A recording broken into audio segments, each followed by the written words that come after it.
कैसे हैं आप सब? आशा करती हूँ आप सभी अच्छे होंगे, स्वस्थ होंगे, खुश होंगे और अपनी पढ़ाई भी अच्छे से कर रहे होंगे। तो जैसा कि आप सभी जानते हैं, मैं हूँ आपकी हिंदी की अध्यापिका और मैं स्वागत करती हूँ आप सभी का आईसीटी वर्चुअल क्लासरूम में। और आज हम यहाँ पर एकत्रित हुए हैं पढ़ने के लिए क्लास 7 की हिंदी। क्लास 7 की हिंदी में आप सभी को पता है हम काफी अपने पिछले सेशन से पढ़ रहे हैं पद परिचय।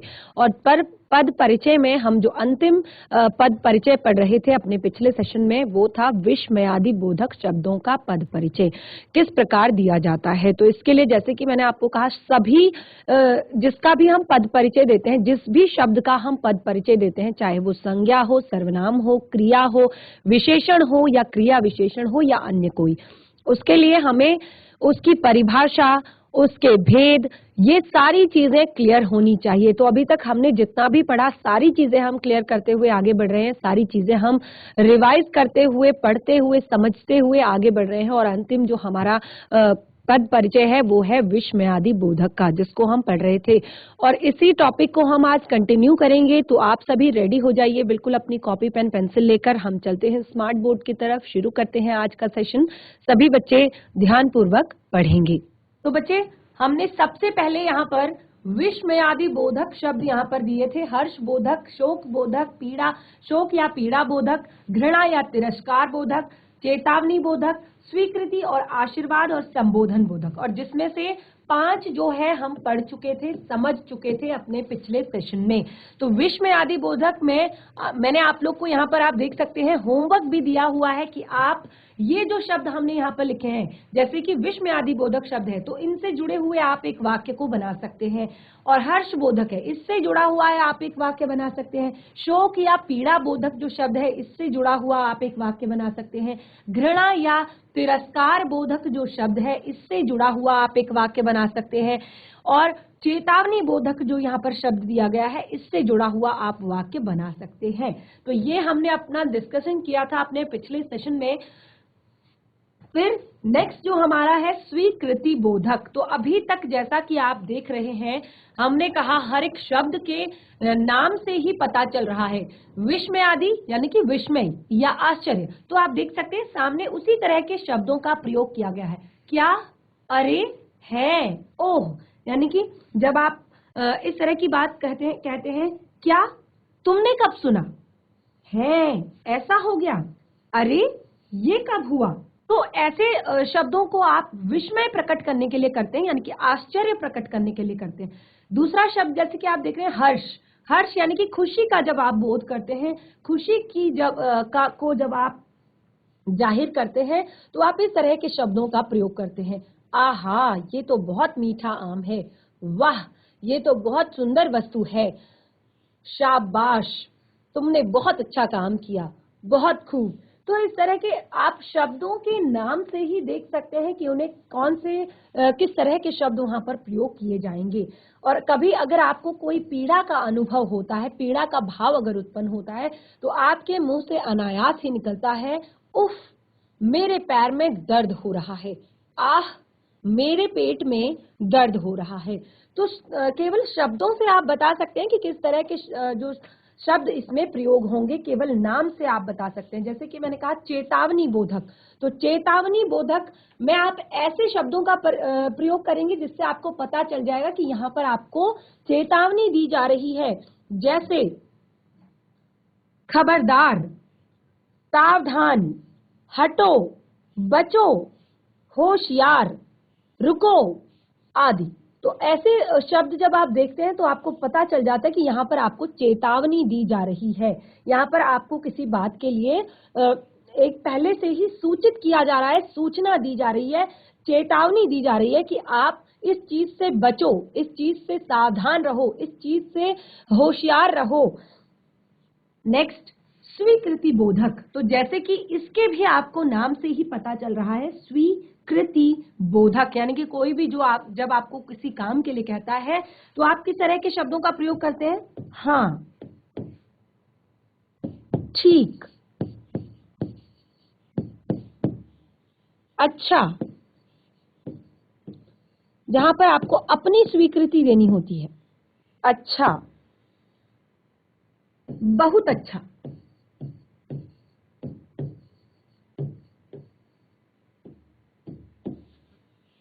या जी। ठीक है, तो इस तरह के शब्दों को आप प्रयोग करते हैं। इस तरह के शब्दों का आप यूज करते हैं जब आप स्वीकृति लेते हैं किसी बात की। ठीक है, तो नेक्स्ट हमारा है आशीर्वाद बोधक। तो ये भी नाम से ही हमारा पता चल रहा है कि यहाँ पर आशीर्वाद लिया या दिया जा रहा है। जैसे हमने कहा विजयी भव या जीते रहो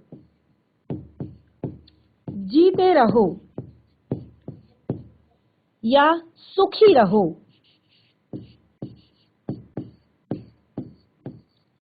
या दीर्घायु हो।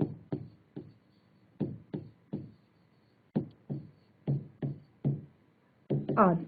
तो इस तरह के जब आशीर्वाद से जुड़े हुए शब्द आप बोलते हैं तो उन्हें भी आप विस्मयादि बोधक शब्दों के अंतर्गत वे शब्द भी आते हैं। और नेक्स्ट है हमारा संबोधन बोधक। तो संबोधन बोधक में जब आप किसी को बुलाते हैं, ठीक है, इसको हम यहां लिख लेते हैं, संबोधन बोधक। तो संबोधन बोधक में आपके वे शब्द आते हैं जब आप किसी को बुलाते हैं तो आप कौन से शब्दों का प्रयोग करते हैं? संबोधित करते हैं। जब संबोधन बोधक यानी कि आप जब किसी को संबोधित करते हैं, अरे, हे, अजी,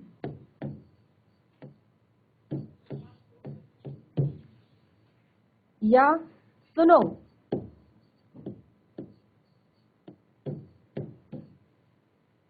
या ओ,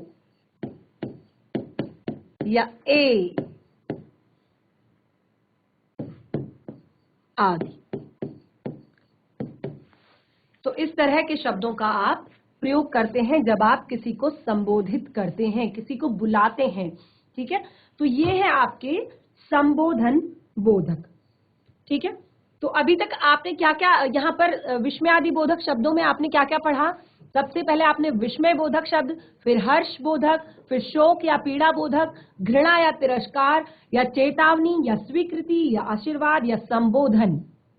ठीक है, तो हमने यहाँ पर आपको शब्द दिया था, वाह तुमने कमाल कर दिया, क्योंकि अभी तक आप विस्मयादि बोधक के बारे में भी जान चुके हैं, उसके सभी भेदों को भी पढ़ और समझ चुके हैं। तो अब आपको यहाँ पर दिए गए शब्द का पद परिचय देना है। तो क्योंकि ये शब्द है वाह तुमने कमाल कर दिया, यानी कि ये आपको खुशी का अनुभव करा रहा है, हर्ष का अनुभव करा रहा है। तो आप यहाँ पर लिखेंगे हर्ष बोधक, हर्ष बोधक, हर्ष बोधक, हर्ष बोधक विस्मयादि बोधक अव्यय, विस्मयादि बोधक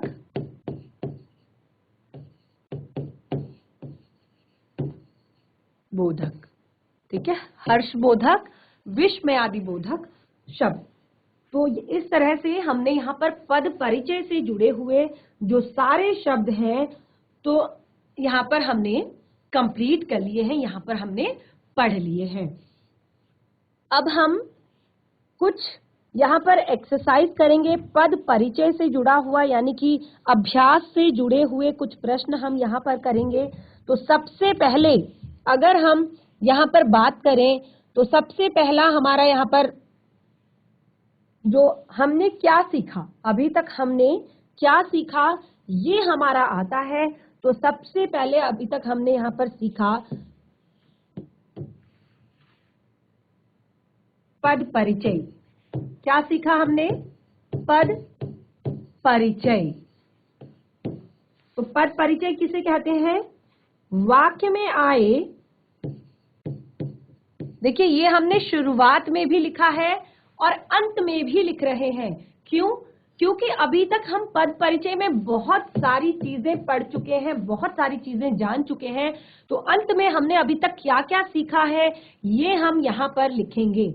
हम पद परिचय हमने सीखा और पद परिचय में हमने जाना वाक्य में आए पदों का, वाक्य में आए पदों का व्याकरणिक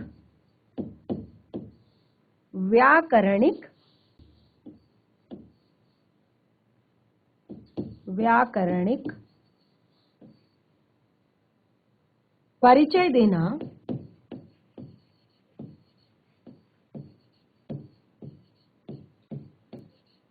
पद परिचय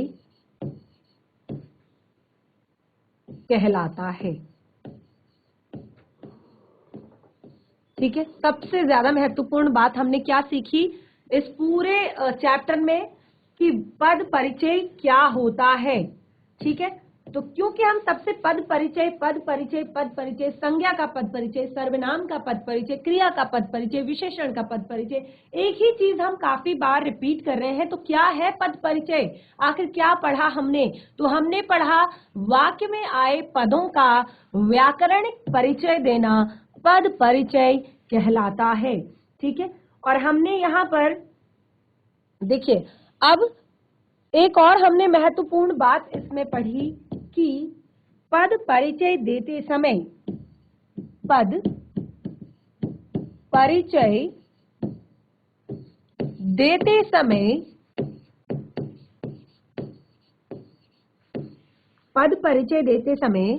वाक्य में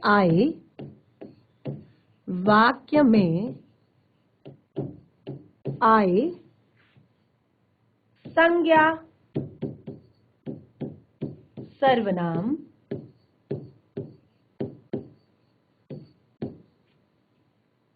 विशेषण,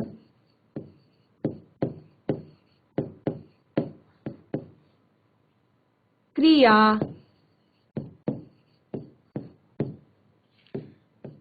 क्रिया विशेषण,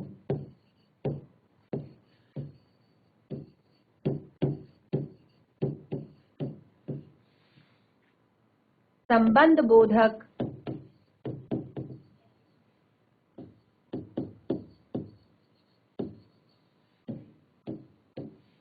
समुच्चय बोधक,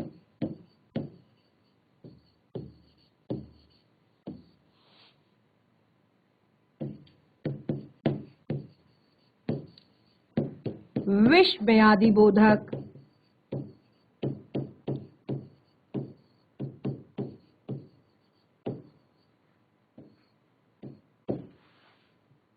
आदि की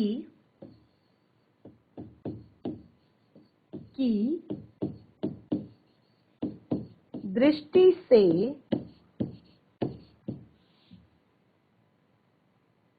पद परिचय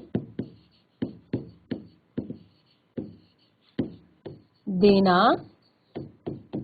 चाहिए। यानी कि अगर आप वाक्य में आपसे कहा जाए कि शब्दों का पद परिचय दीजिए, तो आपने देखना है कि शब्द क्या है।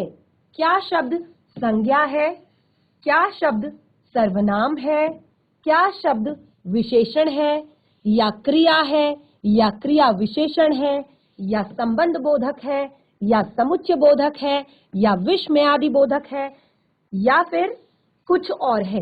तो इस तरह से सबसे पहले आपको वाक्य में आए हुए शब्दों को देखना है। आपको पता होना चाहिए कि संज्ञा किसे कहते हैं। अगर आप वहां पर वाक्य पढ़ रहे हैं और आपने देखा कि संज्ञा में कुछ विशेष नाम आए हुए हैं, कुछ नाम है, कोई किसी पुस्तक का नाम है, वस्तु का नाम है, प्राणी का नाम है, भाव का नाम है, तो वहां पर आप संज्ञा उसको लिखेंगे। अगर सर्वनाम प्रयोग किया गया है तो उसको आप अलग लिखेंगे, और इस तरह सभी का आप पद परिचय देंगे। तो ये जो हमारा सेशन था पिछले कई दिनों से चलता आ रहा था, पद परिचय से जुड़ा हुआ, इसमें हम लगभग सारी चीजें बहुत ही अच्छे तरीके से क्लियर कर चुके हैं, बहुत ही अच्छे तरीके से पढ़ चुके हैं। यानी कि शुरुआत से ही सारी चीजें इसके अंदर रिवाइज हो गई हैं। हमने संज्ञा के बारे में फिर से पढ़ लिया कि संज्ञा के कितने भेद होते हैं, सर्वनाम के बारे में फिर से पढ़ लिया कि सर्वनाम क्या होता है, इसके कितने भेद होते हैं। सेम हमने विशेषण, क्रिया, क्रिया विशेषण, संबंध बोधक, समुच्चय बोधक एवं अंतिम विषमयादि बोधक को भी हमने क्लियर कर लिया है, बहुत अच्छे से हमने पढ़ लिया है। तो अब हम यहाँ पर कुछ प्रश्न यहाँ पर हम देंगे जिनका आपने पद परिचय देना है। ठीक है, यहाँ पर हम लिखेंगे मैं सेब खा रही थी। मैं सेब खा रही थी। तो ये हमने वाक्य लिखा है, मैं सेब खा रही थी। तो अब देखिए यहां पर हमने मैं और खा रही थी शब्द, इन दोनों का पद परिचय देना है। यहां पर दो शब्द हमने लिखे हैं, मैं और सेब खा रही थी। इसमें हमने कहा कि जो मैंने अंडरलाइन किए हैं दो शब्द, इनका आपने पद परिचय देना है। तो सबसे पहले आप इस तरह से लिख लेंगे। उसके बाद हम यहां पर लिखेंगे अगला, निशा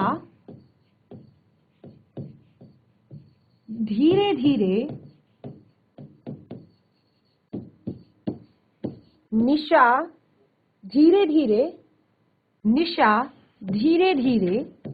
खाती है। निशा धीरे धीरे खाती है। तो यहां पर ये जो शब्द है धीरे धीरे, इसका आपने पद परिचय देना है। धीरे धीरे। ठीक है, तो जैसे कि मैंने आपसे कहा कि सबसे पहले अगर आपको इस तरह के प्रश्न दिए जाते हैं, केवल मैंने यहाँ पर अभी तक दो प्रश्न आपको दिए हैं, और सबसे पहला है मैं सेब खा रही थी। तो मैं सेब खा रही थी, मैं आपको दो शब्द दिए हैं जिनका आपने पद परिचय देना है। तो देखिए आपको पता है संज्ञा के स्थान पर प्रयोग किए जाने वाले शब्दों को सर्वनाम कहते हैं। तो यहाँ पर कोई संज्ञा नहीं है, संज्ञा तो आपको कोई नहीं दिखाई दे रहा है। किसी व्यक्ति, वस्तु, स्थान, भाव अथवा प्राणी के नाम को संज्ञा कहते हैं। तो ना तो यहाँ पर व्यक्ति का नाम है, ना वस्तु का नाम है, ना स्थान, भाव, प्राणी का नाम, कुछ नहीं है इन दोनों में से। लेकिन संज्ञा के स्थान पर बोले जाने वाले शब्दों को सर्वनाम कहते हैं। तो संज्ञा यानी कि कोई भी नाम, तो नाम के स्थान पर यहाँ पर क्या लिखा गया है, मैं। तो एक चीज आपको क्लियर हो गई कि मैं शब्द जो है वो क्या है, सर्वनाम है। ठीक है, ये आप अपने मन में रखेंगे, ये आप लिखेंगे नहीं कि ये सर्वनाम है। इसके बाद क्योंकि आपको यहाँ पर इनका पद परिचय देना है, तो अब आपको पता चल गया कि मैं शब्द जो है वो है सर्वनाम, और सेब जो है वो आपका यहाँ पर कर्म है। ठीक है, और अगला है खा रही थी। अगला जो यहाँ पर पद दिया गया है वो है खा रही थी। मैं सेब खा रही थी। तो खा रही थी शब्द आपका क्रिया है। खा रही थी शब्द आपका क्या है, यहाँ पर क्रिया। तो दोनों चीजें आपको क्लियर हो गई। तो हमने कहा कि हमें इन दोनों का पद परिचय देना है। किसका किसका पद परिचय देना है, हमें सर्वनाम एवं क्रिया का पद परिचय देना है। तो सर्वनाम में अब याद कीजिए कि मैं शब्द जो यहाँ पर लिखा गया है वो कौन सा सर्वनाम है। अब आपको पता चल गया, क्योंकि यहाँ पर ना तो कोई संज्ञा शब्द है, केवल सर्वनाम शब्द यहाँ है, तो ये तो क्लियर हो गया कि ये सर्वनाम है।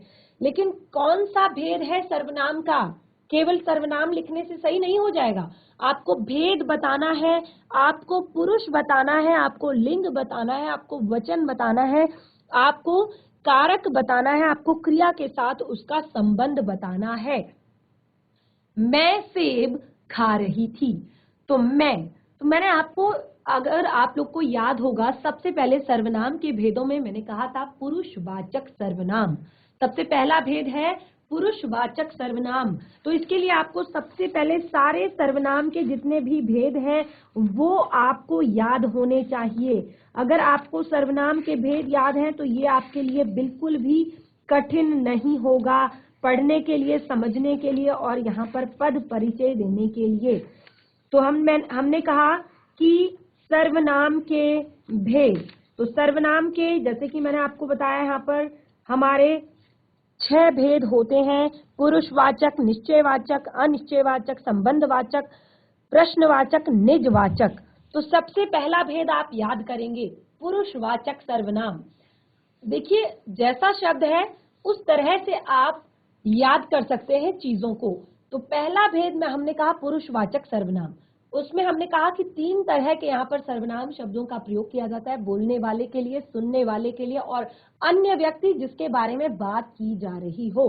तो यहाँ पर मैं शब्द का प्रयोग किया गया है, यानी कि जो बोलने वाला व्यक्ति स्वयं के लिए प्रयोग करता है वो, सुनने वाला व्यक्ति तुम और अन्य कोई व्यक्ति वह, मैं, तुम, वह। ठीक है, तो एक बोलने वाला जो बात कर रहा है, दूसरा व्यक्ति जो सुन रहा है यानी कि तुम, तीसरा वह यानी कि जिसके बारे में बात हो रही है। तो यहाँ पर अब आपको इतना क्लियर हो गया कि मैं शब्द जो है वो पुरुषवाचक सर्वनाम के अंतर्गत है। लेकिन क्योंकि मैंने बताया आपको कि पुरुषवाचक सर्वनाम में भी 3 तरह के सर्वनाम है, मैं, तुम, वह, तो तीनों को भी अलग अलग उपभेदों में बांटा गया है। यानी कि बोलने वाला व्यक्ति उत्तम पुरुषवाचक, सुनने वाला व्यक्ति मध्यम पुरुषवाचक, अन्य व्यक्ति अन्य पुरुषवाचक। तो अब आपको समझ आ गया है कि मैं शब्द यानी कि जो बोलने वाला शब्द है उसको हम कहेंगे उत्तम पुरुषवाचक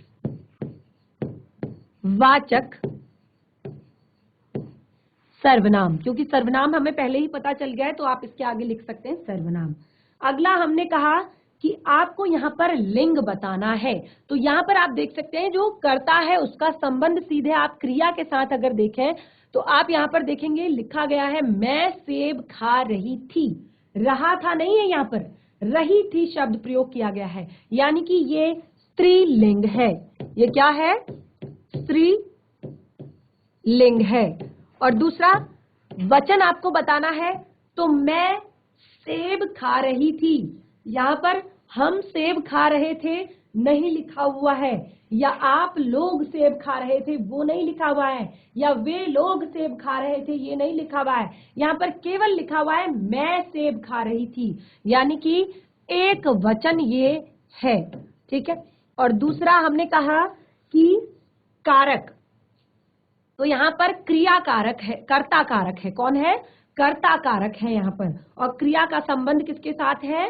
क्रिया का संबंध सीधे कर्ता के साथ है। तो ये आप इस तरह से क्लियर कर सकते हैं। अगला शब्द मैंने कहा क्रिया। ठीक है, अगला शब्द आपको पता चल गया है, अगला जो पद है वो पता चल गया है कि वो क्रिया है। लेकिन क्योंकि क्रिया को भी डिस्क्राइब करने के लिए, उसका भी परिचय देने के लिए, पद परिचय देने के लिए आपको उसके भी भेद पता होने चाहिए। तो आप यहाँ पर भेद बताएंगे क्रिया के। तो क्रिया के कितने भेद होते हैं? क्रिया के मुख्यतः 2 भेद होते हैं, सकर्मक, अकर्मक। यानी कि सकर्मक क्रिया जहां पर कर्म साथ में होता है, अकर्मक क्रिया जहां पर कर्म उपलब्ध नहीं होता है। तो वाक्य को पढ़कर देखिए, अभी थोड़ी थोड़ी देर पहले मैंने आप लोग को बताया था मैं सेब खा रही थी, शब्द जो है उसमें मैं आपका सर्वनाम है, सेब जो है वो आपकी क्रिया है, सॉरी कर्म है, खा रही थी शब्द जो है वो आपकी क्रिया है। तो यानी कि यहाँ पर कर्म उपलब्ध है। अगर मैं कहूं केवल कि मैं खा रही थी, या वह खा रहा है, या वह खा रही थी, तो ये केवल क्रिया है। लेकिन यहाँ पर कर्म भी उपलब्ध है, मैं सेब खा रही थी, सेब आपका कर्म है।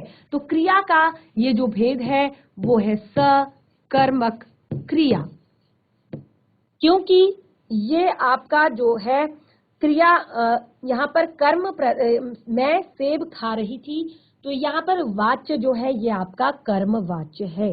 ठीक है, अगला लिंग, सेम, सेब क्या है आपका? पुल्लिंग। ठीक है, खा रही थी, तो क्रिया आपकी, सॉरी क्रिया आपकी स्त्रीलिंग है, क्योंकि यहाँ पर कहा गया है मैं सेब खा रही थी, स्त्रीलिंग है। और वचन भी सेम, आपका एक वचन है,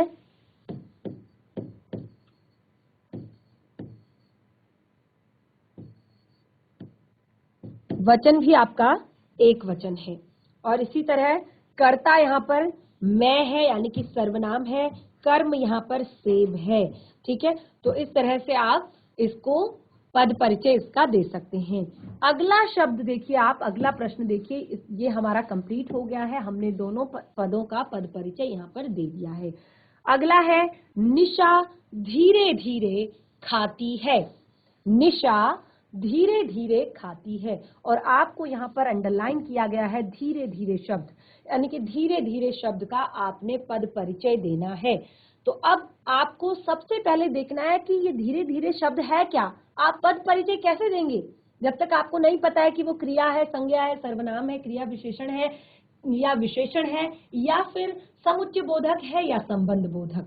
तो आप देख सकते हैं निशा, निशा संज्ञा है, खाती है ये आपकी क्रिया है, धीरे धीरे, निशा धीरे धीरे खाती है। निशा जो है वो खाती है, क्रिया है, लेकिन कैसे खाती है? धीरे धीरे खाती है। तो क्या ज्ञात हो रहा है आपको? निशा की जो क्रिया हो रही है खाने की, उसकी विशेषता को यहाँ पर बताया जा रहा है कि वो धीरे धीरे खा रही है। तो यानी कि जो आपका धीरे धीरे शब्द है, ये क्या शब्द है? क्रिया विशेषण। ये कौन सा शब्द है आपका? क्रिया विशेषण शब्द है। ये आपको क्लियर हो गया है, क्योंकि आप देख रहे हैं निशा तो आपकी यहाँ पर संज्ञा है और खाती है शब्द आपका क्रिया है। तो आपको क्रिया विशेषण यहाँ पर क्लियर करना है।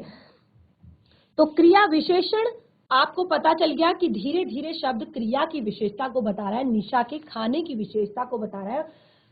तो अब आप क्रिया विशेषण के भेदों को याद करेंगे, क्योंकि केवल आपको ये बताने से नहीं होगा कि ये शब्द क्रिया विशेषण है। कई बार तो आपको सेम लिख कर आएगा कि यहाँ पर जो क्रिया विशेषण शब्द दिया गया है इसका पद परिचय दीजिए।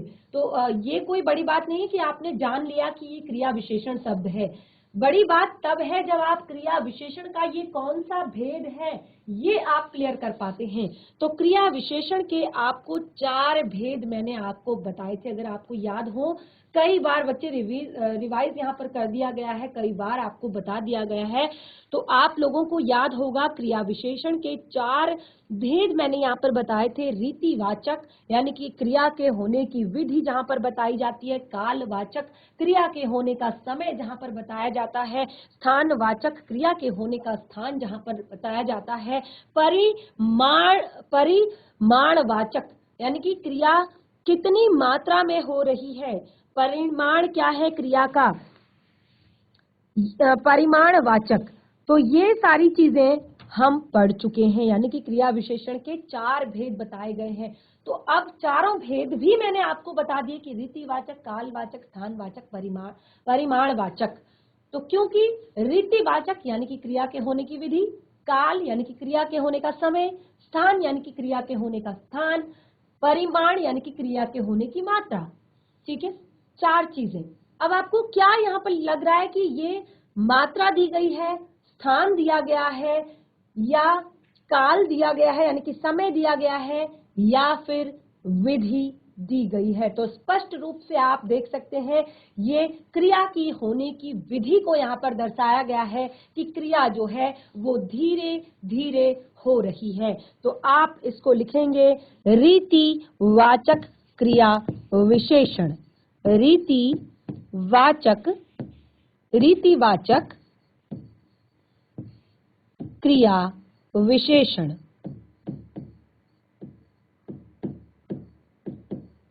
तो इस तरह से आप देख सकते हैं हमने बहुत ही आसानी से, बस केवल आपको चीजें क्लियर होनी चाहिए, अपना कॉन्सेप्ट क्लियर होना चाहिए कि अगर आपका क्रिया विशेषण है तो क्रिया विशेषण की क्या परिभाषा है, कितने भेद हैं, और ये कौन सा भेद हो सकता है, कौन से भेद की क्या विशेषता है।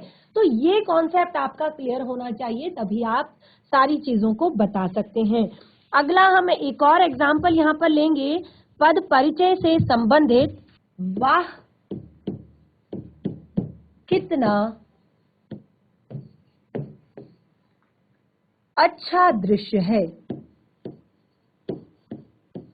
वाह कितना अच्छा दृश्य है। ठीक है, तो यहाँ पर वाह शब्द को हमने अंडरलाइन किया है। ठीक है, अगला, बच्चे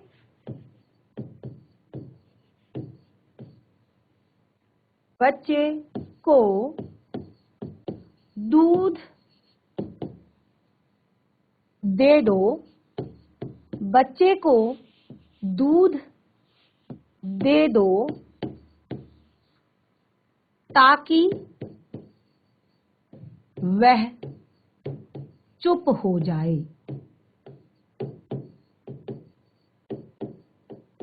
बच्चे को दूध दे दो ताकि वह चुप हो जाए। तो यहाँ पर ताकि शब्द आपका अंडरलाइन किया गया है। तो इन दो शब्दों का आपने पद परिचय देना है। इसको आप अलग कर लेंगे, वाह और ताकि। तो सबसे पहले सेम प्रोसेस आप देखेंगे, वाह शब्द आपको यहाँ पर बताया गया है कि वाह कितना अच्छा दृश्य है। तो हमने कहा कभी भी जब हम किसी भी किसी भी जो वाक्य को पढ़ते हैं, किसी भी चीज को देखते हैं, सुनते हैं, समझते हैं, तो हमारे मन में कुछ भाव उत्पन्न होते हैं। तो उन्हीं भावों को हम कुछ शब्दों के माध्यम से व्यक्त करते हैं। तो यहाँ अगर हर्ष का भाव, अगर खुशी हमें खुशी की चीज हमारे सामने होती है तो हर्ष का भाव व्यक्त होता है। अगर दुख वाली चीज हमारे सामने होती है तो पीड़ा या शोक का भाव हमारे सामने होता है। तो उस तरह के शब्द हमारे मुख से निकलते हैं। तो हमने कहा वाह कितना सुंदर दृश्य है। तो अभी कुछ समय पहले ही हमने इन सारी चीजों को पढ़ा है, इन सारी चीजों को समझा है। तो ये क्या है, कौन से शब्द हैं, ये कैसे पहचानेंगे आप? ये आपके विस्मयादि बोधक शब्द हैं। ठीक है, अब आपने देखा कि जब आपने दृश्य को देखा तो आपके मुंह से अनायास ही शब्द निकला वाह। तो यानी कि विस्मय का भाव आपके मन में आया, आश्चर्य का भाव आपके मन में आया। तो अब आप कैसे बताएंगे कि ये कौन सा भेद विस्मयादि बोधक का है? क्योंकि विस्मयादि बोधक के आपको अब पता चल गया है कि विस्मय का भाव उत्पन्न हो रहा है। तो ये यानी कि कोई भी भाव जब आता है तो उसमें हमने कहा विस्मयादि बोधक उसे कहते हैं। तो विस्मयादि बोधक के भी 8 भेद हमने बताए थे। विस्मय बोधक हर्ष, शोक, घृणा, चेतावनी, स्वीकृति, आशीर्वाद, संबोधन।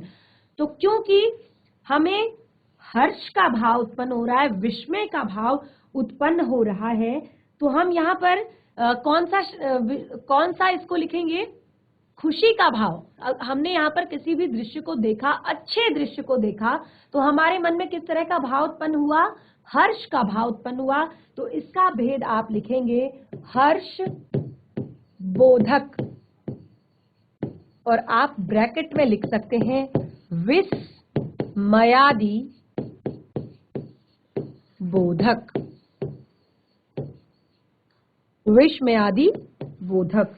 तो ये विस्मयादि बोधक शब्द जो है ये आपका कैसा है? हर्ष बोधक यहाँ पर आपका शब्द है। और भाव का उल्लेख यहाँ पर अच्छे दृश्य के बारे में यहाँ पर बताया गया है। ठीक है, नेक्स्ट एग्जाम्पल, बच्चे को दूध दे दो ताकि वह चुप हो जाए। तो इस तरह के शब्द आपने पढ़े हैं, ताकि, लेकिन, मगर, किंतु, परंतु, अर्थात, अथवा, नहीं तो, आदि। तो ये किसके अंतर्गत आते हैं? किसके अंतर्गत आते हैं? ताकि क्या है? देखिए आप यहाँ पर देख रहे हैं कि ताकि शब्द जो है वो दो वाक्यों एवं वाक्यांशों को आपस में जोड़ रहा है। वाक्यांशों को आपस में जोड़ रहा है। जैसे बच्चे को दूध दे दो वह चुप हो जाए। ठीक है, बच्चे को दूध दे दो ताकि वह चुप हो जाए। तो यानी कि जहां पर दो वाक्य एवं वाक्यांश आपस में जिस शब्द के द्वारा जुड़ रहे हैं उस शब्द को हम कहते हैं समुच्चय बोधक। यानी कि समुच्चय बना रहा है, एक तरीके से शब्दों का समूह बना रहा है, शब्दों का झुंड एक तरीके से बना रहा है, तो उसको हम कहते हैं समुच्चय बोधक। तो अब हमें क्लियर हो गया ताकि शब्द जो है वो समुच्चय बोधक है। लेकिन समुच्चय बोधक के भी यहाँ पर 4 उपभेद मैंने आप लोगों को बताए थे। कौन कौन से उपभेद बताए थे? ये आप स्वयं करेंगे, ये आपका होमवर्क है।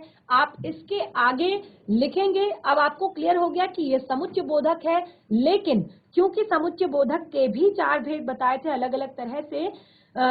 सबसे पहले हमने समुच्चय बोधक के 2 भेद बताए, समानाधिकरण एवं व्याधिकरण, और समानाधिकरण यानी समान स्तर वाले वाक्यों एवं वाक्यांशों को जो आपस में जोड़ता है उसे समानाधिकरण कहते हैं, और उसके भी 4 उपभेद बताए थे। तो आप रिवाइज कीजिए, चीजों को पढ़िए, समझिए, और अगर याद है सारी चीजें तो इसको कंप्लीट कर सकते हैं, इसके उपभेदों को, इसके भेदों को लिख सकते हैं, यानी कि इस शब्द का पद परिचय दे सकते हैं। तो बच्चों, आज हमारा पद परिचय से जुड़ा हुआ ये जो टॉपिक है, जो काफी समय से चला आ रहा था, ये हमारा कंप्लीट हो गया है, और इसको हमने लगभग बहुत अच्छे से पढ़ लिया है, समझ लिया है, और आशा करती हूँ कि आप लोगों की समझ में भी आ रहा होगा। और जो होमवर्क दिया है आप इसे जरूर करें। आज का हमारा ये टॉपिक और ये सेशन यहीं पर समाप्त होता है। हम मिलेंगे अपने नेक्स्ट सेशन में एक नए टॉपिक के साथ, एक नए पाठ के साथ। तब तक के लिए धन्यवाद। आपका दिन शुभ हो।